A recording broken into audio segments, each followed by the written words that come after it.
Espero que todos ustedes estén muy bien, que unos en la casa, otros en la calle. Yo sé que están cansados, yo que esta pandemia desde febrero, marzo en nuestro país nos está afectando, primero desde el punto de vista de salud, ahora desde el punto de vista económico, a todos desde el punto de vista recreativo y estamos cansados. Y uno entiende perfectamente el cansancio. Pero el cansancio no nos debe excusar de los derechos humanos. Hoy vamos a hablar de algo muy importante que es el pasaporte. El pasaporte inmunológico, inmunitario, como le quieran llamar. Y primero déjenme explicarles qué es ese pasaporte. Bueno, quiere decir que si yo estuve infectado y generé anticuerpos, ahora me creo resistente y puedo ir a todos lados. Con un documento, con una pulsera, con lo que ustedes quieran. Pero no hay nada más falso y más antihumano que este pasaporte. Y déjenme explicarles por qué. En primer lugar, ya sé que son expertos en coronavirus. Para esta época, todo el mundo es epidemiólogo y todo el mundo es virólogo. Pero denme chance de explicarles de otra manera lo que está pasando en el mundo. El nuevo virus, el SARS-CoV-2, es el bebé de una familia muy antigua. Es el miembro más joven de una familia que ha estado entre nosotros desde hace mucho tiempo. La familia de los coronavirus causa, por ejemplo, el catarro común. Ese catarro que nos da en la época invernal. Bueno, no todos los catarros están producidos por coronavirus, pero muchos de los catarros están producidos por primos hermanos o por los hermanos del actual virus, del SARS-CoV-2. Entonces, este bebé se parece mucho a sus hermanos y a sus primos, mucho. Tanto que si nosotros traemos defensas contra los antiguos coronavirus, a lo mejor están sirviendo para que las enfermedades actuales no sean tan graves. ¿Y por qué digo enfermedades? Porque no nada más es el pulmón el que sale afectado por este nuevo virus. También es el sistema inmunológico, es los riñones, el hígado, el cerebro, en fin. Ahora se habla inclusive de una enfermedad multiinflamatoria en niños. En fin, ¿qué es lo que pasa? Lo que pasa es que al final del cuento el bicho llega a la sangre, el sistema inmune responde, pero responde primero con las defensas que traemos desde el nacimiento, ¿sí? Que se llama sistema inmune innato, ¿sí? Y tratan estas defensas de atacar y de terminar al virus. En algunos sujetos las defensas ganan y por eso la enfermedad es leve. En otros sujetos no tienen tantas defensas, por ejemplo los diabéticos, los obesos, etcétera, etcétera, y entonces el virus gana y este paciente la pasa mal. Bueno, pero eso da tiempo a que haya un segundo sistema inmunológico que se está preparando para generar los famosísimos anticuerpos. Y los anticuerpos no son nada más que moléculas que atrapan al virus, ¿sí? Porque reconocen alguna de sus partes y lo neutralizan. Y a la hora de neutralizarlo, pues ya no puede entrar a la sangre. Entonces, está bien dicho que las personas que se infectan generan anticuerpos. ¿Cuándo generan anticuerpos? Generalmente 2-3 semanas después de la infección. Primero generan un anticuerpo que se llama M, M de mamá, inmunoglobulina M, y después un segundo anticuerpo, que es más importante, la inmunoglobulina o anticuerpo G, G de gato. Entonces, primero es la M y después es la G. ¿Qué hacen las pruebas rápidas? Las pruebas rápidas están diseñadas para reconocer en tu sangre si tienes inmunoglobulinas M o inmunoglobulinas G. Y hay pruebas rápidas inclusive que están diseñadas para reconocer a las dos, M o G. Y empiezan los problemas. ¿Cuándo te saco sangre para ver si tienes anticuerpos? ¿A las 2 o a las 3 semanas? Porque no todos somos iguales y no todos reaccionamos igual. Entonces ahí puede haber un falso negativo. ¿Qué quiere decir un falso negativo? Pues si estuve infectado, sí voy a tener anticuerpos, pero cuando tú me sacaste la sangre todavía no los tenía. Por eso la prueba salió negativa. Ese es un falso negativo. Pero también puede haber falsos positivos. ¿Cómo se genera un falso positivo? Bueno, pues entonces recordemos que el actual virus es el hermano de otros virus que se le parecen mucho y que a lo mejor los anticuerpos que tenemos contra los hermanos pues se parecen a los anticuerpos contra este virus. Y entonces la prueba rápida reconoce a los anticuerpos de los hermanos como si fueran anticuerpos contra este virus. Ese es un falso positivo. ¿Ok? Entonces tenemos falsos negativos y falsos positivos. Bien, pero ¿qué le pasa a usted o a mí o a los que nos portamos muy bien desde marzo y no hemos salido y usamos cubrebocas? ¿Sí?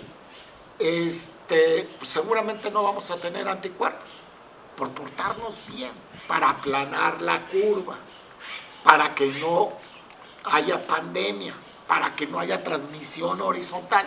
Llámenle ustedes como le llaman, para acabar con la pandemia. ¿Sí? Nos portamos muy bien, pues no vamos a tener anticuerpos. Y ahora no vamos a tener anticuerpos y nos van a castigar y no vamos a poder ir a trabajar y no vamos a poder ir a otros países, simple y llanamente porque nos portamos bien e hicimos lo que las autoridades nos dijeron que teníamos que hacer. Y en cambio, los que se portaron mal, los que se infectaron, los que a lo mejor causaron la infección de su tío o la infección de su papá o la infección de su amigo, esos que se portaron mal y están en la calle, ¿okay? Esos sí tienen anticuerpos. Esos sí pueden ir a todo el mundo, esos sí pueden trabajar. Entonces ahí empieza a haber una pequeña distorsión donde, no, más adelante me voy a meter en eso, pero hay una distorsión ética del derecho a la salud. Entonces, el no tener anticuerpo no significa que yo deje de tener el derecho al trabajo o el derecho a viajar o el derecho al movimiento. Bien. ¿Qué hacer entonces? Déjenme adelantarles otra cosa. Resulta que las pruebas son malas. Una sola prueba de unos laboratorios gringos, no voy a decir su nombre, ¿sí? Una sola prueba da exactitud total. Todas las demás pruebas, varias de ellas chinas, no son tan precisas, no son tan exactas. Y si no son precisas, si no son exactas, entonces dan más falsos positivos y dan más falsos negativos. ¿Y yo qué culpa tengo de que la prueba sea mala? ¿Entienden? Entonces no solamente es me porté bien y no tengo anticuerpos, sino que a lo mejor lo que está mal es la prueba. Entonces eso de las pruebas rápidas chinas, pues están en chino, ¿eh? Y por eso hay tan poquitas pruebas, hay tan poquitos métodos de laboratorio que han sido autorizados por diferentes ministerios de salud del mundo. ¿Okay? En México hasta hace poquito había únicamente 3 aprobadas en el país. Pero le repito, así que yo dijera muy buenas, muy respetables, hasta ahorita una sola. Y es carísima, es carísima. Hasta donde yo sé, seguramente estoy equivocado, es lo que yo sé, nada más se practican esas pruebas en un hospital privado en la Ciudad de México. Puede estar totalmente equivocado, ¿verdad? Pero es lo que yo sé. Bueno, entonces, si no vamos a confiar en el método de las pruebas rápidas, a lo mejor me tomaron la muestra en un tiempo que no era el correcto. Y luego resulta que sí soy negativo, pero porque me porté bien. Entonces empezamos a tener problemas éticos. Éticos de por qué tiene que haber un pasaporte que restrinja lo que ustedes quieran restringir, que restrinja. Y cuando lo que se viene puede ser mucho peor, mucho peor. Entonces, en lugar de andar pensando en cuestiones de cómo restringir, cómo disminuir los derechos humanos, tendríamos que estar preocupados en cómo vamos a enfrentar dos crisis. La crisis sanitaria, que todavía sigue siendo importante en el mundo, ¿sí? Y segundo, la crisis económica. La crisis sanitaria. ¿Cuándo va a acabar la crisis sanitaria? Cuando ningún país en el mundo tenga el problema del virus. Y ustedes me van a decir, a ver, explíqueme, doctor, ¿cómo? ¿Cómo? A ver, les voy a dar el ejemplo de este fin de semana en China. China ya había domado la enfermedad, ya la había logrado, pero compraron salmón extranjero. Ese salmón llegó a un mercado público. Claro, llegaron los chinos, compraron salmón, el salmón estaba contaminado y entonces ahora hay un brote en Beijing. El salmón no puede transmitir el virus, no tiene receptores, el virus no infecta las células del salmón. Entonces, ¿por qué el salmón tenía el virus? Pues porque puede ser el pescador que lo colectó, pudo haber estado enfermo. El que lo compró para venderlo al mercado pudo haber estado enfermo. El que lo vendió en el mercado pudo haber estado enfermo. El que lo compró en el mercado pudo haber estado enfermo. Mientras no haya cero transmisión horizontal en el mundo, la pandemia debería de seguir llamándose pandemia. ¿No me lo creen? Vean la segunda curva en 10 estados a partir de hoy en Estados Unidos. La segunda curva ya va para arriba el número de casos. Miami otra vez está en peligro. Digo, para los que querían ir a Miami. Entonces, ¿cómo vamos a parar esto? Bueno, sí, el primer método es con las vacunas. Y entonces, en lugar de estar preocupándonos de los pasaportes que restringen los derechos, preocupémonos del derecho a la salud de toda la humanidad, porque el verdadero problema va a ser a quién vamos a vacunar primero. A los que pusieron billete para generar la vacuna, llámese Alemania, Inglaterra, Estados Unidos, o a los que más la necesitan. Y México no está ni entre los que más la necesitan, ni entre los que más billete pusieron. ¿Quiénes son los que más la necesitan? Pues los países más pobres. Por ejemplo, los campos de refugiados. Los campos de refugiados en Grecia. ¿Se imaginan ustedes un nuevo brote en Europa por el campo de refugiados en Grecia, que es uno de los campos más grandes del mundo, y los campos de refugiados en África, el continente africano, las favelas en Brasil, los centros urbanos súper saturados de personas en la India? ¿Quiénes van primero? Los que no pueden pagar la vacuna. Entonces, estamos pensando como seres humanos que de naturaleza somos egoístas en cómo restringir el no venir. Esta tontería de Inglaterra de decir, yo voy a poner como condición a que vengan a mi país que todos los turistas estén 15 días antes en cuarentena. Saben que yo no voy a ir a Inglaterra para ir a un hotel 15 días, que además me va a costar a mí. Pues no, prefiero quedarme en mi tierra y hacer turismo terrestre, que además México es hermoso. Entonces, olvídense eso del pasaporte inmunitario, inmunológico. Preocupémonos, verdaderamente preocupémonos por empezar a hacer presión para que nuestros trabajadores informales, que por cierto son 31 millones de personas, sean los primeros en recibir la vacuna.